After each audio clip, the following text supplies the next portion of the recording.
1875 is the year that started it all, setting into motion a race that would forever define the Commonwealth. Yeah, so we have over 20,000 items in our collections. The archives at the Kentucky Derby Museum preserves thousands of artifacts connected to the race. To be able to literally handle these pieces of history. And Jessica Whitehead is part of the team maintaining that collection, including the ledger from the very first race a century and a half ago. You can see here Oliver Lewis. Oliver Lewis was the winner of the very first Kentucky Derby on a horse named Aristides. As time passed, the race evolved, but fashion was always front and center. This would have been perched right on top of that beautiful hairdo. The museum's collection includes ladies' hats from the 1880s. Whitehead says the Derby has always been a fashionable affair, and perhaps surprisingly, very large, ornate hats didn't enter the scene until the second half of the 20th century. The Derby became one of the only places in American cultural life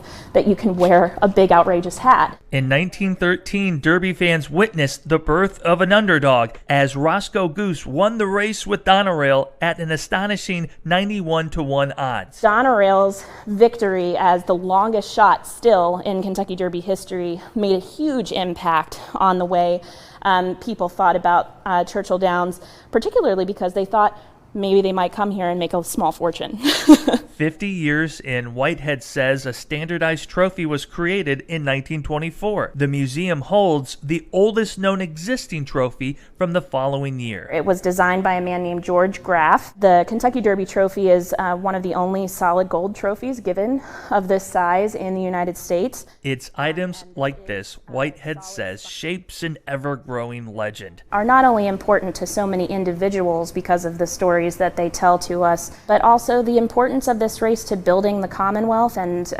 to building the city. The Kentucky Derby proves the passage of time can be a marriage of both tradition and change. So yes, the Derby's been consistent, been here 150 years, survived world wars, Great Depression. But yes, as you go to certain points in time, it looks a little different. Chris Goodlett is the Senior Director of Curatorial and Educational Affairs and says by the 1960s, the Kentucky Derby was solidified as a world-renowned cultural event. At the same time, Churchill Downs started building up. One of my earliest memories of starting to see the track elevate, even going on to the clubhouse side, which is the opposite end of the track from where we are, is of course that Millionaire's Row and Sky Terrace construction that starts in the 1960s. As the 150th running of the Kentucky Derby nears, Churchill Downs completes a $200 million redesign of the iconic paddock. But even with change, there exists a through line linking 1875 with 2024. But it's always made a major impact, I think, on the life of Louisvillians.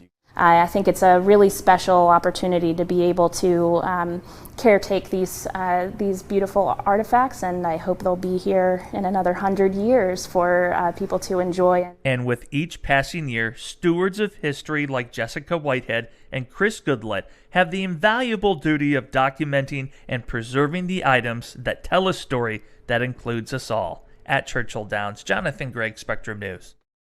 Thanks for watching our YouTube channel. For more stories in your community, click the subscribe button here. You can also download the Spectrum News app or watch us on TV for the latest information, balanced coverage, weather updates every 10 minutes, and more. We'll see you then.